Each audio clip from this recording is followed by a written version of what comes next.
Once again, we are streaming live on YouTube at Beautiful Girl by Dana. My name is Dana Durnford. Got to think about it.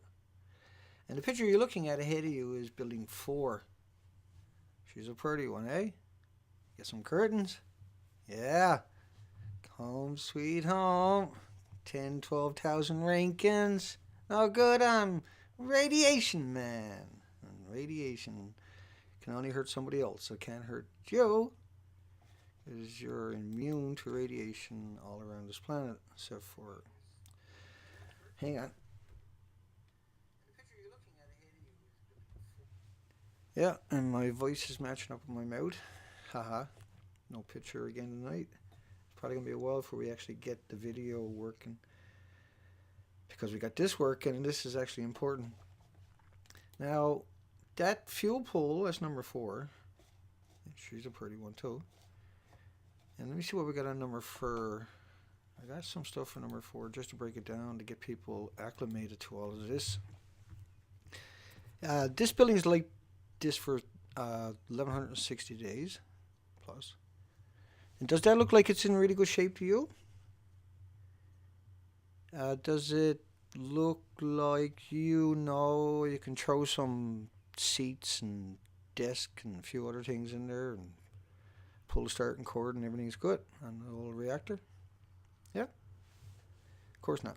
And so radiation deteriorates metal on top of that, and we're worried that the building has collapsed or partially collapsed, or the fuel pool at the top of the building, and they're spraying water in that picture into that fuel pool.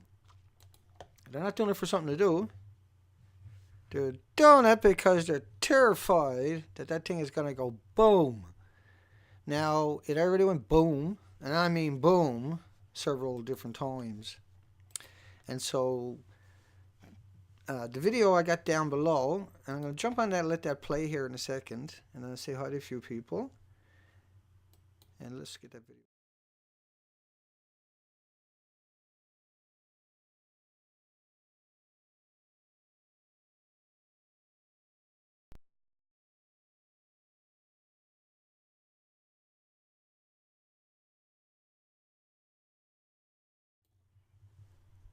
Sorry.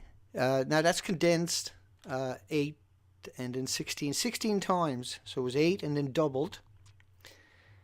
And this was a 3-minute clip. And what you're seeing is a fire. It's moving faster than it should be originally, because the original video is compressed 20 times. And I've uncompressed it 16 times. And so this is a 3-minute clip of the fire from TEPCO's live stream. I think it was May the 20th. And there can be no doubt what we're looking at. And now this is a very, very long distance between these buildings. And so that's a very long fire, and the fire progresses across. It's releasing a lot of radioactive material, so they're going to have to evacuate that site. That was a few days ago. And just for a reminder, what David Suzuki, I'm sure you all heard of him. Let's play him for a second. That the fear is, if there's another earthquake of a 7 or above, that building will go, and then all hell breaks loose. And the probability of a 7 or above earthquake in the next 3 years is over 95%. I have seen a paper which says that if, in fact, the 4th plant goes under an earthquake and those rods are exposed, it's bye-bye Japan, and everybody on the west coast of North America should evacuate. Now, if that isn't terrifying, I don't know what is.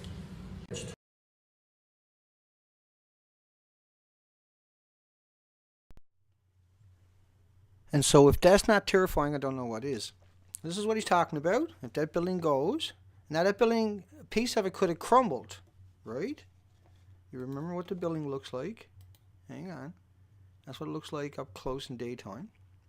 They've done some work to this building. But once again, the building has been annihilated over 3 years ago. The integrity is, I'm not even going to say questionable. The integrity is poo-poo, papa. And that the reality of it is, an earthquake, and they have up to 1,000 to 5,000 a year down there, could shake that thing down. Because the top of it has fuel pools.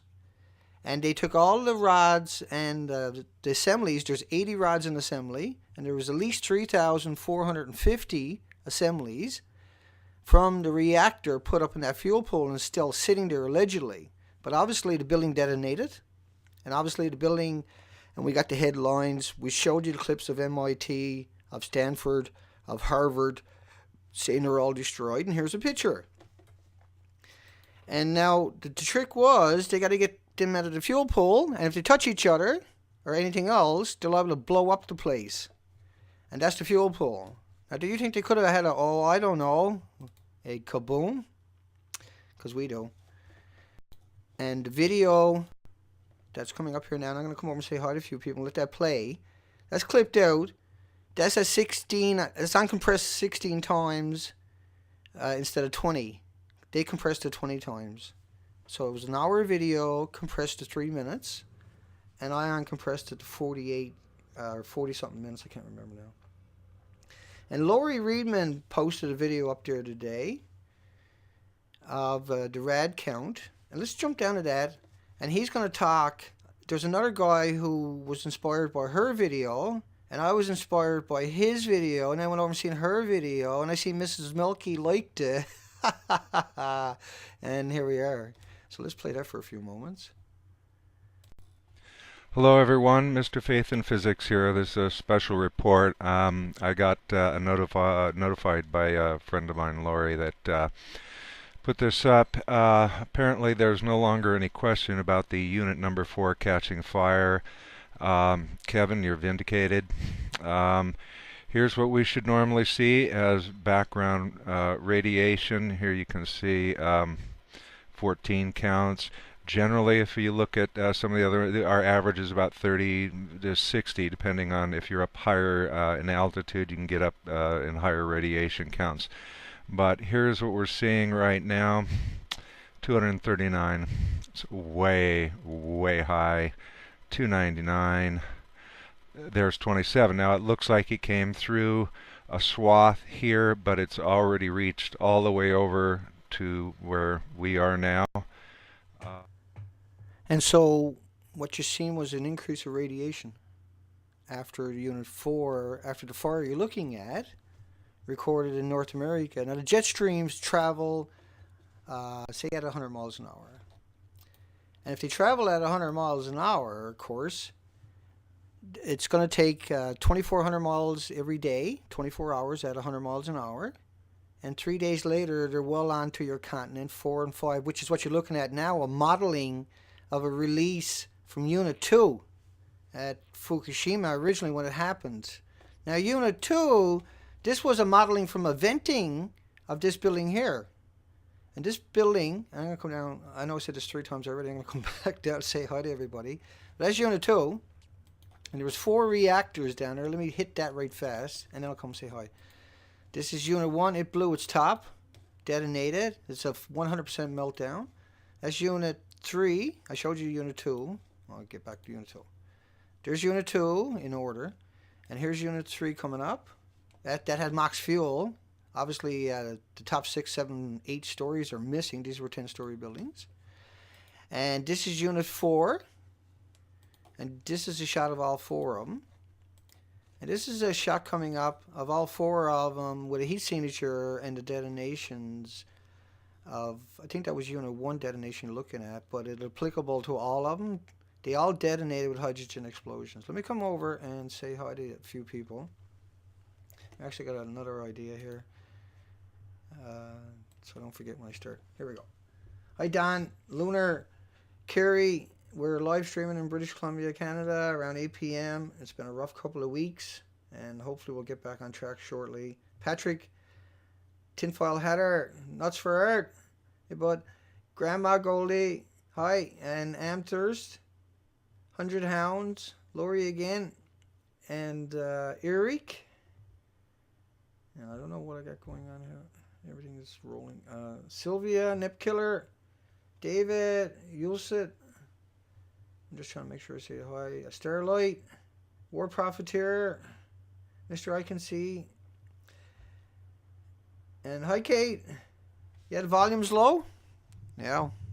I'll turn it up.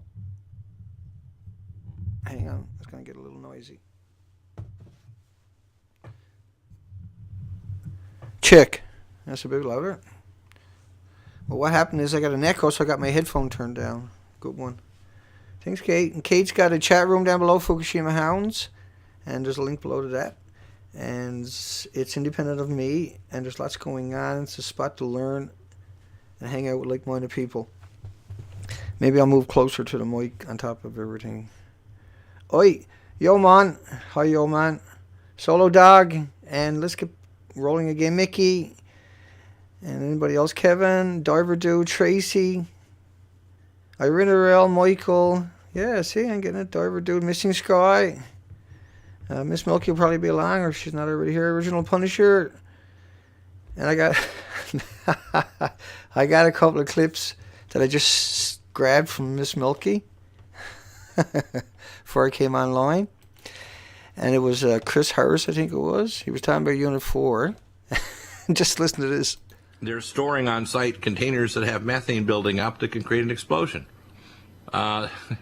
This is pretty stupid. And we know now the WIP reactor has a number of these other containers. The WIP reactors. And then he does it again. That's not the best part. So this is scary, and we aren't getting honesty, but tell me what you found about the WIP reactor and, of course, the ongoing mess there. And he does it a few more times. Refers to WIP reactors. So, that was pretty funny. Miss Milky just posted. She's probably going to yell at me now for doing that. I can't help it. I was going to leave a comment. I was like, I got to chop that one out. Because I make mistakes too. You talk and then you're trying to get everything in order. You're doing an interview with somebody and you say the wrong words. So I'm not saying nothing. I'm just saying I thought that was pretty cute. I've probably done that myself along the way. Who knows? Once again, here we are. The birds are afraid to land now on the beaches because they're full of bananas. Right? And if they're not full of bananas, they probably got some zombie penguins on it. And that's relationship to the nuclear fallout that washes back onto your coastline. And let me put some connotations in your mind. This is a model of the fallout from just a single reactor. Not the 3 melter reactors, not the constantly hemorrhaging into our atmosphere reactors, but just a model from a few days' release of a single reactor. And the simulation is run, I can't remember, it was Norway or Sweden or France, governments. That's what I use, all of these models. And so you can see now it inundated the coastline at 100 miles an hour. That would take 3 days. 3 days, right? And so you would expect that to wash back down onto the coastline and show up in the kelp. And let me see, actually, what kind of headlines have I got here? I know I got some doozies. Yeah, here we go. Now this one, 40 million becquerels of iodine-131, a single bit of kelp off Southern California. I associate that more so, but not entirely, and I'll explain why in a moment, but more so with the 45,000 45-gallon barrel drums dumped off that coastline. That doesn't mean by any shape or forms that some of that wasn't from Fukushima. And because you can see how Florida and California, rather, which is a really big state, got pounded repeatedly. It happens to be in that spot. Let me show you another model. And so Kelp Watch, which was UC Berkeley professors, they're out there saying that nothing could show up. Now you see that model. You see that? Hang on, I'll change it.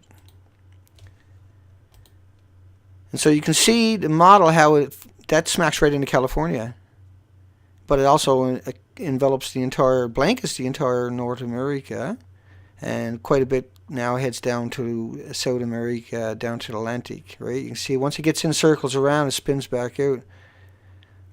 That was a 40-day model by NOAA. And that's also ended up in the ocean. And it's also hemorrhaging into the ocean from those 4 melted reactors. These 4 melted reactors at Fukushima. Now, for number 4, let's go back to that burning building from a few days ago, because that's so significant. Yeah, it's a stunning webcam video. It's not very high quality. That doesn't matter. That's a live stream from TEPCO's website at Fukushima towards the reactors. And the one in the right-hand side is Unit 4. But that's a structure and a sarcophagus they built around it. They can't get in there with cutting torches. They can't get in there with scaffolding, and because it's radiation blasted everywhere from all the reactors around it. So you got to remember that. And let me come back to that for a second. To the 4 reactors. Oh, let me see who we got here for a short one that can really lay it out for you. This was Harvard. Here's that clip of Harvard. I posted it on my site a few days ago. But just for anybody that hasn't seen any of this was a Harvard said on the 15th or the 16th of March, I can't remember, of 2011, just a couple of days after. Firstly, units 1 through 3 are suffering core damage, accidents, and perhaps spent fuel pool accidents as well. The spent fuel pool is located at the top of the reactor building, which in each case is damaged. Units 1 and 3, in fact, destroyed at that location. So unit 1 to 3 destroyed, in fact, at that location. And we know that 1, 2, and 3. On the top is 1 and 2. To the right is 2. Bottom left is 3. Bottom right is 4. He's destroyed too. Yeah? Well, that was Harvard. Now, New York Times representative Martin in Asia had this staggering reply about Fukushima. My name is Martin Fackler. I am the Tokyo Bureau Chief. And the title, as we just heard, was Challenges and Opportunities After the Fukushima Nuclear Disaster, this crisis management. And the question of what do you tell your public? Do you tell them that there's a serious nuclear accident, or do you play it down? Do you try to cover it up? Well, they've been trying to cover it up forever and ever and ever. That's what they do. But we got Harvard up on my site over the last few days, and Stanford and MIT in the first week telling you they're all melted and they're all in heart attack mode. Right? All of these reactors are melted down. Now, number 4 didn't have anything in its reactor, but the fuel pool caught fire twice, blew up. Blew right the frig up. Yeah? Look at that. Now, the whole site is sprayed from each other. Those reactors detonating, and particularly MOX fuel right alongside of it. Now, that could have went up. It might not be number 4. It might be number 3, what you're looking at, MOX fuel, which is 2 million times worse than any other reactor on the planet. It might be number 1 that blew up and caused this event. It could be the tanks on the site, because they were draining them, and then all the heavy material, the fissionable products in the bottom of it had a chain reaction, or maybe they were releasing noble gases and detonated. Just the tanks from releasing the water out of the tank. You got to realize the fuel pools, they boil dry if you don't perpetually pour water into these creatures, because that's what they're doing there, right? They have to perpetually pour water into it, not only because they'll boil dry, about 120,000 liters a day, and all of these reactors on the planet do that, boil dry if you don't perpetually put water in them. So they're releasing radioactive material into your community perpetually. And they will, because you can't even decommission one of these creatures. And another thing is, you take a look at what the tsunami done. That's the dry cast. Let me see what else am I doing over here. Let's come back to that fire again. We all like fires, right? Except for this one. You got a real pretty glow. Look at that. In the lower middle background, you can see it distinctly. What you're looking at is a fire that goes right across from left to right, sustained. And then if you download the video and open the video 20 times, to uncompress it 20 times to get it to its original, you can see how slow the fire slowly moves across and how the smoke gets thicker and thicker. And by and by, it kind of envelopes the camera. But then you have these peaks where you still see the fire in the background as the smoke whisks past, which is radioactive material, so they would have had to abandon that site. Now the video is just starting again there now, the cycle. It's about 3 minutes long. And I think this is right where it just starts seeing the fire show up. Now the building is around 10 stories high and the fire is showing higher than that. And now it's racing across. There's lots of tanks back there. And there's spent common pool. Any of these could have went up and created a fire that raced across. The tanks could have detonated. They could have blown the tanks up. Who knows? This is some desperate stuff going on down there. It's full of the homeless. Just want to run you past some other stuff that's important too. Let me open this up a little bit for everybody. Cancer-killing dandelion tea gets $157,000. That's CBC News. And a man who was... They'd done all the chemotherapy and everything to him. He was 70-odd years old, or 84, I think it was, I can't remember. And so they sent him home to die. They sucked all the money out of him they could, because that's what you do. You get cancer and you liquidate your assets. And then they send you home to die. And... there was research going on about dandelion root tea.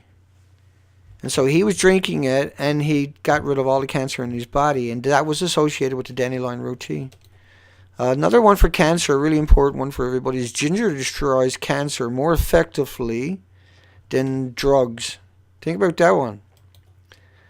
And another one for us to remember is that prostate cancer, this was a huge story. 9 in 10 men, perfect results with a, oh my goodness. Can't even remember what they done to him. It's a simple procedure, you know what you go to do to see if you got a baby. Oh, I can't even remember the name of it. I got tongue-tied. Keep going. But it's a simple procedure, and you can do it anywhere for that one. Look up the headline, you can read about it. Pineapple enzyme superior to chemotherapy in treating cancer. Well, chemotherapy is radiation. It's the opposite. It's ionized radiation. It's the opposite of what you want to do for cancer. Why would you do that? You got to kill every cell in your body with chemotherapy in the hopes that you killed all the cancer cells, otherwise it comes back. That's why you lose all your hair. That's why you die. And so unless you're strong, you can't survive killing all the cells in your body. You know what I mean? But anyway, you can take the pineapple enzyme, make a pot of tea, and drink it. It's that simple. There's other ways to do it, but it shows that that property alone, getting into your body. I got another one, a couple more for you. Turmeric. There's over 600 peer-reviewed academic studies on this. These are all academic studies, by the way, but this is a better format for everybody. Turmeric extract kills highly lethal tumors, but there's over 600 peer-reviewed academic studies, different institutions, on how different principles, including putting it on cuts, of how good turmeric is for you. It's inconceivable, actually. Digestive, for your blood, anti-inflammatory, wounds, skin, antibiotics, even for gas, cholesterol, fat. It's quite the fascinating 600, that's only a small handful. And we got a couple more for you. Papaya leaf is a very powerful cancer extract. Now you can just go buy it and include it in your food. And same thing with the dandelion, where you can eat the roots, you can eat the leaves, you can eat the flower raw, and you can boil it and get all. And what dandelion? Let me come back to that for 1 second.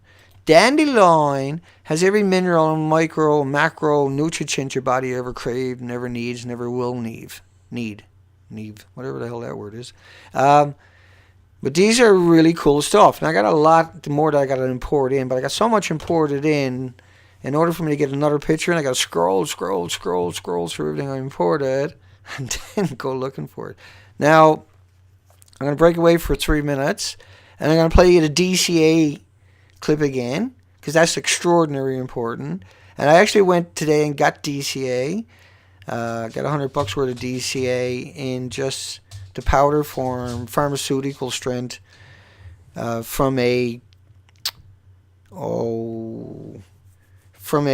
common chemist, pharmacist, so they can make their own chemistry, in other words, at the pharmacy.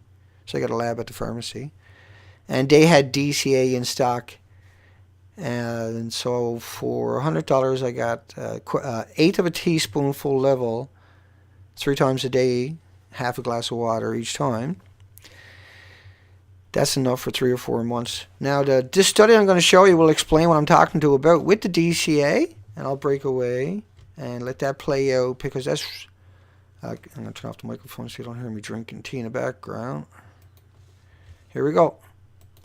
A cheap, inexpensive powder that costs just pennies a dose. You typically get this eureka kind of feeling, and it's actually the most exciting thing scientists can get.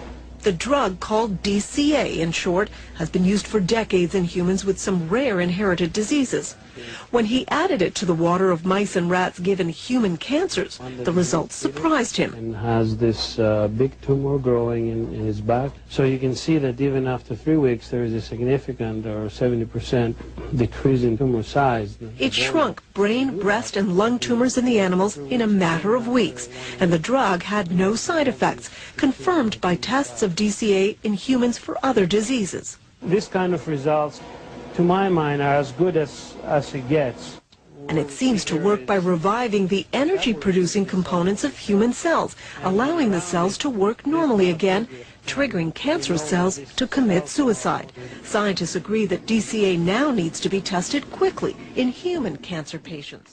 But there's a problem. DCA isn't owned by any pharmaceutical company. There's no patent on it. So on one hand, it could become a very inexpensive new treatment for cancer. On the other, drug companies won't be interested in funding studies for a drug that won't make them a profit. Oops, sorry. So cheap, inexpensive, and that's what it costs today, pennies a dose for $100 worth. And so that's a lot. I'll get another couple of hundred soon. And this is a mineral. And what it does, once again, is it basically unplates your blood, which is what cancer does, is plates your blood. And then your cells can't work properly, obviously, because they're all plated up. And so it's a simple way of looking at it. And this restores that. And they reduced, pituitary, lung, liver, breast, brain cancers by 70% in 3 weeks. That's survival. And not only that, it eradicates cancer. That's got to be worth something. And this study, there's a link below to it. Other studies that have replicated this study. This is a Canadian study. And it's the cure for cancer. And kind of interesting, if you go look up the movie The Cure, that was DCA. And that came out last year or this year, I can't remember. I seen it a couple of days ago, and I was like, whoa, ain't that interesting? Now, the study's been replicated repeatedly over and over and over and over. And this is important because there's bananas freaking everywhere. Just everywhere. Everywhere you go now, there's bananas. You can't get away from them. Try all you want. And Ken Buesler will make sure... Hang on, let's try that. We heard about bananas and we shouldn't make the comparison, but I think actually I disagree a little bit.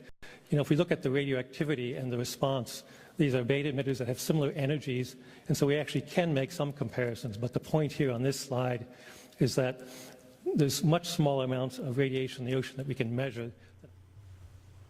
Yeah, I don't know what that was. Came out low, did it? Banana man. So if you eat a banana, are you going to die? Are you going to get cancer? Does banana mutate, I was going to say fish flies, but fruit flies. And now I'm making this, I got to turn my side up. Smurfed that one up a little bit, but that's okay. Radioactive banana. Now, Ken will tell you everything is radioactive. Hey, all your food is you got radiation, potatoes and radiation and everything else.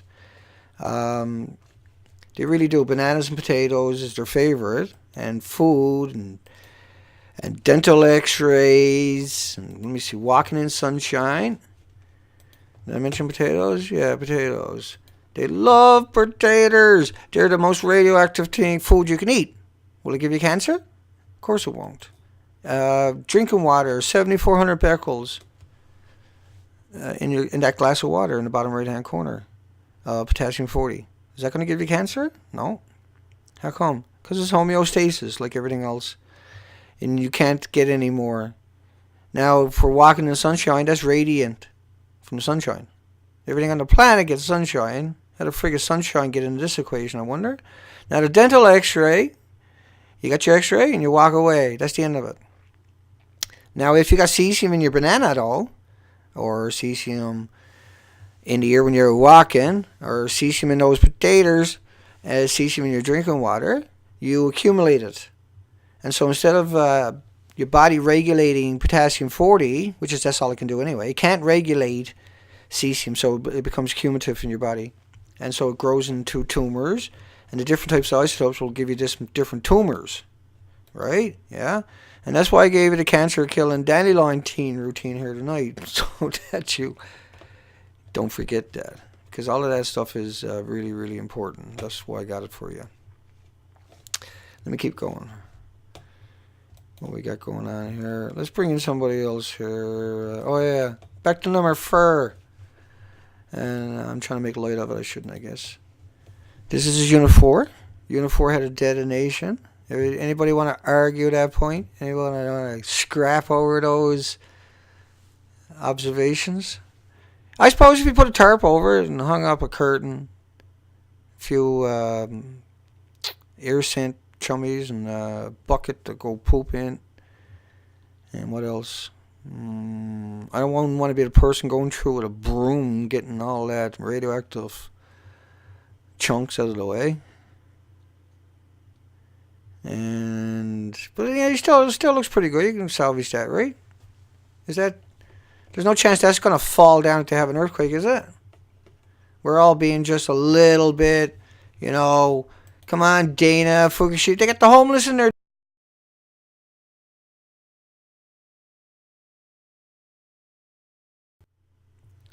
I got cut off. Oops, cut myself off. You gotta watch what you're clicking on around here, Mr. D. Let me see. We gave you some pictures of Unit 4. Let me give me one more picture of Unit 4. Want something good. Unit 4. I like it. Okay, here's your Unit 4. Now, CBS Seth Dorner, so whatever the hell his name is, only a 20-second clip. He's going to tell you he's inside of this building, and this is what it looks like. The heart of the decommissioning work taking place here in Reactor 4. At the end of our tour, we were checked for radiation exposure. In 4 hours, I received the equivalent of less than a chest X-ray. Oh, I thought he was going to say dental X-ray. I snapped up that picture in the top right-hand corner. Because if you ingest a radioactive particle, you'll get an X-ray every moment of your life, telling you the time. And it turns into a tumor. In fact, the body is about the only thing out there that can put this stuff in a sarcophagus. These plants are hemorrhaging radioactive material into your rivers. It's not only doing that, it's boiling your rivers at 1 million gallons a minute. So what's the big deal, Dana? That's how they make power. Well, actually what happens is you boil all the creatures. And that in a glass of water, let's find a little picture in the bottom right-hand corner. Was it glass? Yeah. In a glass of salt water out of the ocean, that glass would have 75 to 100 million phytoplankton. They are the basis of the food chain. They are the basis of the oxygen. And without them, everything else doesn't work. And so if you got all these reactors are burning or boiling 1 million gallons, and that's 24 glasses in a gallon, and there's 75 to 100 million phytoplankton, not mention all the other creatures that are in that glass, salt water, then at some point you're just murdering all the creatures in the ocean, because the ocean and the rivers are soups of life, right? Now here's Unit 4 coming up. That's Unit 4, according to TEPCO. And that's Unit 4, according to RT. And that's Unit 4, according to TEPCO. And that's Unit... See the heart of the decommissioning work taking place here in Reactor 4. At the end of our tour, at Reactor 4. That's the fuel pool at Reactor 4 that Bozo was talking about, that CBS was talking about.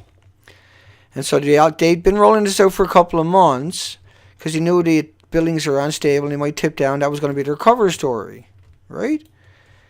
And as you can see, the building is in dire strait. Now, this picture or video coming up of a couple of days ago on the 20th of it, the background is a fire moving across slowly, getting bigger, shooting up, getting down, but progressing across. This was sustained. This was directly uploaded to YouTube from Fukushima, from TEPCO on their website, and this is a webcam. So we're not making this up. We're asking, why is nobody talking about this? Why isn't this a story? How did a big fire, an event like this, not become a story? How is that even possible? Well, that the fear is if there's another earthquake of a 7 or above, that building will go, and then all hell breaks loose. And the probability of a 7 or above earthquake in the next 3 years is over 95%. I have seen a paper which says that if, in fact, the 4th plant goes under an earthquake and those rods are exposed, it's bye-bye Japan, and everybody on the west coast of North America should evacuate. And everybody on the north coast should evacuate. Let's look at that model again. Hang on. My dog's snoring. That model you're looking at is dispersal, much like what we seen in the video I was just showing you. That's the way you would look at that. So if that's just a couple of days because the jet stream's at 100 miles an hour. You can't deny what you're looking at is authentic models that I show you. And that's the aerosol. Now that hemorrhaged out of there non-stop since, right? You got to realize these reactors, you can't get inside of them. I didn't import anything else with that particular graph. So these reactors are hemorrhaging because the melted cores, they got 3 melted cores. I showed you Harvard. Let's show you somebody else to keep you on track here. That's Harvard. See what Stanford said.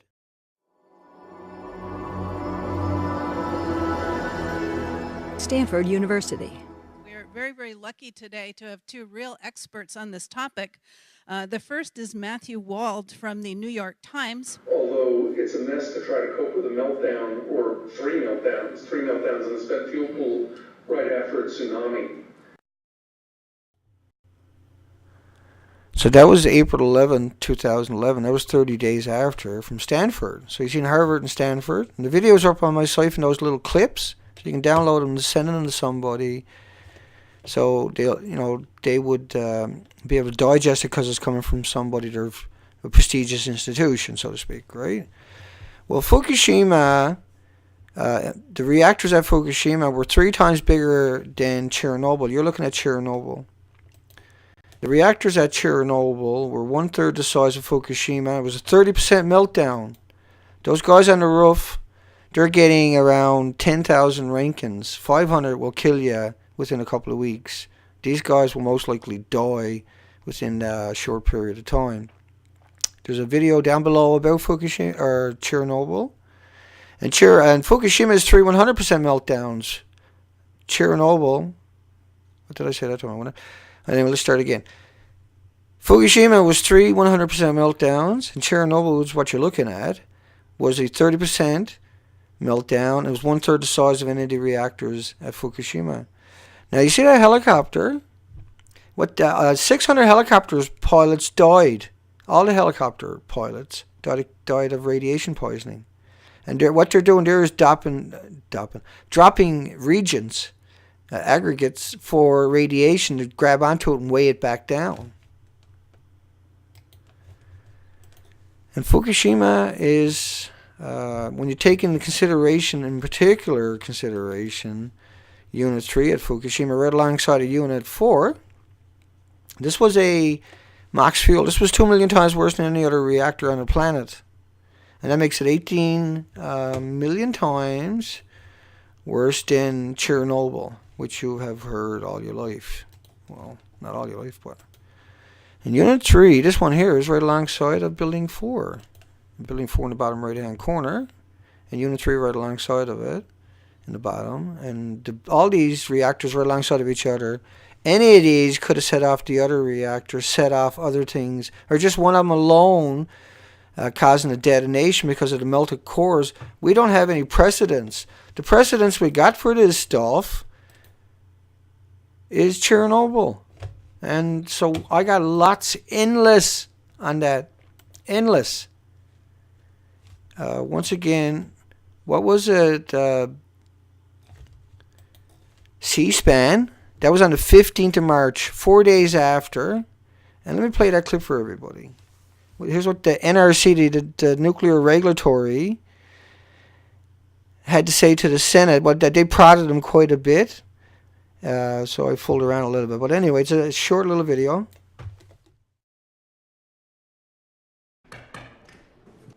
We're here to get a briefing on the ongoing crisis associated with the nuclear power plants in Japan. I'm very privileged that we have the Executive Director for Operations at the NRC here, Bill Borchardt. I couldn't speculate on that. An expert, a true expert as well. Again, I wouldn't wish to speculate. So we feel very blessed that you could come and stand in until the chairman comes, and we really do welcome you. Again, I can't speculate. Well, teaching all of us the lessons that we have to take away from what is happening. I couldn't speculate on that. What we believe is a significant amount of fuel damage in the three operating reactors, units 1, 2, and 3, which were operating at the time of the earthquake. And then because of the spent fuel problems that are in Unit 4 of that reactor facility. All of those factors taken into combination, if that same type of source term, that same type of radiological problem existed in the United States, our recommendation to state governments would be to evacuate out to 50 miles. Well, that's a really good point, because I'm asking you, do you know how many people live within 50 miles of San Onofre nuclear power plant? I do not know. Well, I'm going to tell you how many people. 7.4 million people. Yeah, and there was 300 million people under that fallout, the entire North America. Right? That fallout came right across North America in about 5 days, was at the other end of the North America. And that model was a 40-day model by NOAA. And like David Suzuki, like Harvard, like Stanford have all told you, we are in crisis mode. We are in crisis mode. It's just we don't look up and see it coming at us, and then the whole world gets to work and tries to deal with it. We bury it under the carpet like dust, like a lazy bum, and pretend it's not happening. Well, it's happening, and you can't deny that that is happening. The models are endless from all the institutions. Everybody that pays attention, even for a little bit, kind of works it out on their own. So, Unit 4, let me go back down to that video. I'll give you a picture just to get the connotations. See that? The one straight ahead is Unit 4. This video I'll show you is from TEPCO's website a few days ago. That's a big fire. There's a link below to that. This is serious. Kevin Blanch broke it And when we went and looked at the video, this is TEPCO's website uploaded it. This is their webcam. They took the video. They uploaded the video. And there's you can't say anything in Japan because you get arrested because of the secrecy laws. So it's up to us to force this out. And we have to deal with what it is. We have ways of dealing with all the cancer that's coming our way, but we have to try. If we ignore it, then we're going to have, in the next couple of 5 or 10 years, some serious massive die-offs from the cancers. You're going to have traffic a mile backed up from your hospitals because people don't know any better. Once again, listen to this video today. Some areas worse than other, I guess, depending upon the wind flow, whatever. But Jesus, this is really not good. These numbers should not be any higher than now. That's what it should be. These numbers should not be any higher than 100 tops, and these are some of the readings that we're getting. This. I'll put a link to this and to Lori's video from earlier today showing more or less these same numbers. I don't know what to tell you guys. Not cool. Do what you can. Protect yourself. Get some iodine tablets. Keep your windows and doors. So, we have an event again. And our system that we paid for, our system that we put in place, that we built up, that we gave them the authority, the equipment, the monetary, and the ability to do the right job and to tell us, to warn us. That's what the EPA, that's what the government was there for. That's what you put them there for. That's why they exist. And they come out and lie to you. They come out and fabricate and manipulate and deceive you, and they think that they're going to walk away from this, that they're going to get a pension out of that there's some kind of future after this, and that in 5 or 10 years this is not going to come back and haunt everybody they loved. What we got is a big meteorite coming towards us, and there is no Superman to go after it. Well, unless you count Dana. Hell yeah, I still got that picture in there. That's me. And I'm not implying that I'm Superman, okay? That's somebody else done that from a couple of years ago, and I just get a laugh every time I see it. Because the reality of it is, you're all the Superman, and you got to get out there and push back against this system that is saying, oh, there's nothing to worry about. There's natural radiation in all your food. But your food, you know, the cows are eating the grass is not iodine, it's cesium and 100 times more strontium and uranium, plutonium. Those models, like these models, this is a model 137, that doesn't include all the cesium, the 134, 135, 136. It doesn't include the plutoniums and their insidious daughters. No offense to the daughters and girls, and they should never have named it that way, but that's the twisted maniacal system we're dealing with. It doesn't include, that model doesn't include reactors 2, 3, and 4. It doesn't include the spent fuel pools. It doesn't include the constant hemorrhaging of all of them. It doesn't include the uranium with half-lives of billions of years. It doesn't include, like the iodines. They only put iodine 131, but there was 10 times more iodine 132. There was 20 times more iodine 133. That should be in that model. Let me get another headline for everybody. April the 16th forecast shows a radioactive cloud stretching from Texas. Hang on, coming up. Radioactive cloud stretching, getting there. Hurry up. Well, not really, but that's about day 3.5, maybe day 4.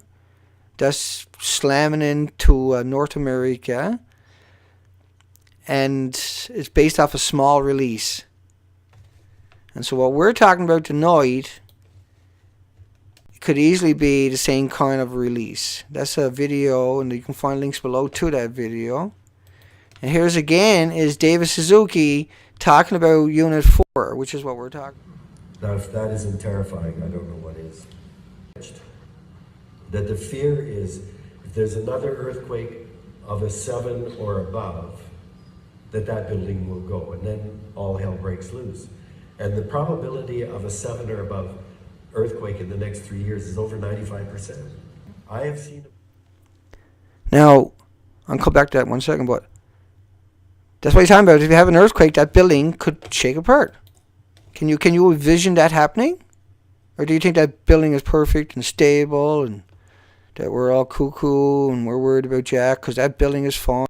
Paper which says that if, in fact, the 4th plant goes under an earthquake and those rods are exposed, it's bye-bye Japan, and everybody on the west coast of North America should evacuate. Now, if that isn't terrifying, I don't know what is. Now, he's only saying that because that's what he learned off all the other professionals out there, and he read academic, like he told you. He's seen a paper. Now, he withdrew that comment because there was a storm around the planet that somebody with such knowledge and so popular had said something like that, but they couldn't wrap their mind around what that means. And then they'd seem to fall back to sleep and think that this is not possible. Well, it's possible. And this could be any of the reactors that went down or caused a detonation. The cores are missing. You know, we are talking about some serious issues that we have to come and deal with. And unfortunately, our media is subservient to themselves and to their paycheck, and it's up to us to flush this out. We have to flush this out ourselves. And with the disposition from that fallout originally, how come it didn't find its way into the kelp? Wash back into the shoreline? Of course it did. It's coming across the ocean anyway. Let's run past through that and finish the night off. Look. Those reactors, I'll run through pretty quick for you. They're all melted down or totally destroyed and hemorrhaging. The heat signatures of them, they all had detonations. And I got a few pictures here. I'll make it easy for you, actually. They get me act together. And not only is it hemorrhaging into the ocean, but it's falling into the ocean from the ear, right? Because they all had their basement broken. But think about St. Paddy's Day. Think about a truckload of dye that's radioactive and doesn't lose its color for 1,000 years. Think about it going into the ocean every minute. St. Paddy's Day into the ocean every minute. And that's 1,000 pounds a minute, 1,440 minutes in a day. And so at 2 miles an hour, that's 50 miles a day. Every 24 hours, that's 50 miles. The current carries it. So 110 days later, it hits your coastline. And so each day, there's another 50-mile plume right behind it. And tomorrow will be another, 1,160 days later, be another plume behind that. And every day, there's another plume comes out.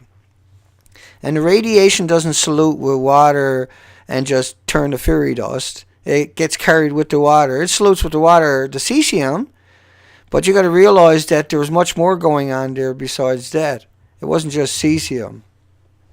It was uranium, strontiums, it was sulfur peroxide, buckyballs. You'll find links below about that, and that's not solutable in water. And yet the ocean is filling up. It's just literally filling up with radiation. It can't stop. Because it's hemorrhaging out about 50 square miles a day every day. And each day there's 50 miles behind it. The next day there's 50 miles behind that. At 2 miles an hour, that's 50 miles a day. So 5,500 miles is 110 days. And then but it doesn't stop. It's hemorrhaging out of above us into the ocean at the same time. And now we have a big fire down there from TEPCO's webcam of Unit 4. And this is the video, once again, to really imprint that for everybody. This is the beginning of the video, the 3-minute segment. I got chopped out, and uncompressed 16 times from original 20, and I had to get online here, so I didn't have time to finish the job. But you can see the fire starting to grow in the right-hand bottom side in front of the building, which is number 4 to the right. And if the side caved in and gave out around that, right, you can see the building has no integrity, right? It has no integrity. And so some of that could have crumbled, the core created another fire under the ground, someone had an accident. There's 1,100 ways we can approach this. We've covered over 8,000 headlines on Fukushima and radiation on this site. And we're not naive. We're not, we're not here for something to do. We're here because the system is out saying that this building here, on the inside of it, looks like that. And they went out on that's RT, but here's CBS. Checked for radiation exposure. In 4 hours, I received the equivalent of less than a chest X-ray. See the heart of the decommissioning work taking place here in Reactor 4. Well, you seen that crane behind him that time? There's the crane. It's radioactive material everywhere. Rods. There was around 3,450 fuel assemblies from the reactor. 80 rods in assembly, 12-foot rods, detonated and blown all over. The core of number 3 was ejected. The fuel, this is number 3 coming up, number 3 there, and the fuel pool is missing. Missing! And that was aerosol and atomized. And then the models they show us are based upon little tiny releases, right? Here's a model from NOAA of a little release. Here's a model of a release into the ocean, but not including everything. Every time you have an accident, we got to put up with, like you had WIP. WIP. This is radioactive material. You ingest it, you get an X-ray every second of your life. But the spokespersons for WIP come out at a meeting of citizens, and this is what they said to them. But I charge my iPhone every single night. I charge my iPad every single night. I touch that cord, I move that cord, I don't feel a tingle, I don't feel a shock. And if I licked that cord, it wouldn't hurt me. And I'm not trying to be funny, I'm trying to equate radiation exposure to something that you can understand. They're down in the levels of licking. Oh, hang on, let's get Your iPhone charger. But I charge my iPhone every single night. I charge my iPhone. You're down to the levels of licking your iPhone charger. I screwed that up. Rain with 20 million particles of radioactive iodine 131 per liter. Well, there's 10 times more iodine 132, 20 to 30 times more iodine 133. For every 3 iodines 131, there's 20 million particles of radioactive iodine 131 per liter. There was a iodine 129 with a 15 million year half-life. All half-lives are times 10. Iodine 131 would have been 80, not 8 days, because they always say 8, but as you go find out, it's actually times 10. And the list goes on and on and on. You got the cesium, there's going to be 100 times more strontium. And strontium 90 works the exact same way, the same kind of effect, just as fast. And it gives you leukemias because it goes into your bones as cesium. And you're not talking about in that model or that count, because they don't look for that stuff. They just said, oh, iodine. Because everybody said, well, what's that all about? Well, it's got an 8-day half-life. Oh, that's no big deal. Well, actually, it's 80. And travel with everything else. It can't travel by itself. You know what I mean? So Unit 4 will end the show. The plead for sanity, for common sense. That's Unit 4.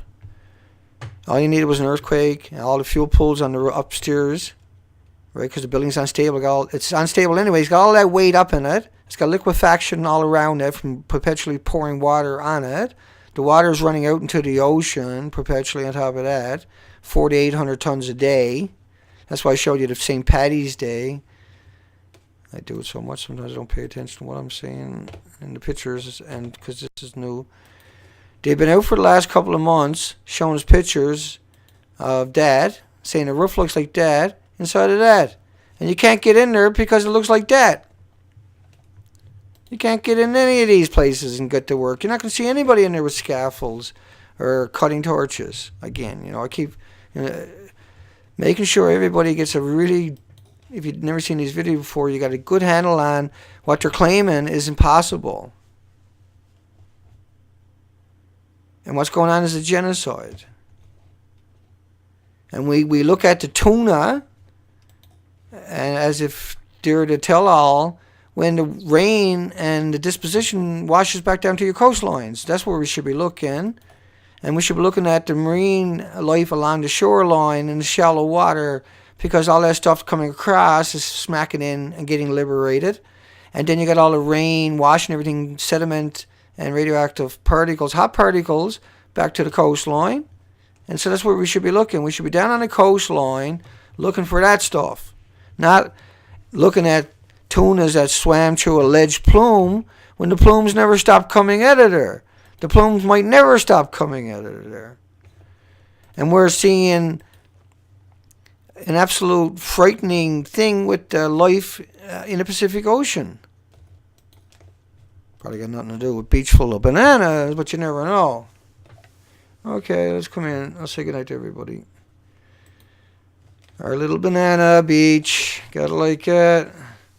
It's pretty scary looking. It's going to be hard to sleep after looking at that picture tonight. But we're going to get back up and get going again.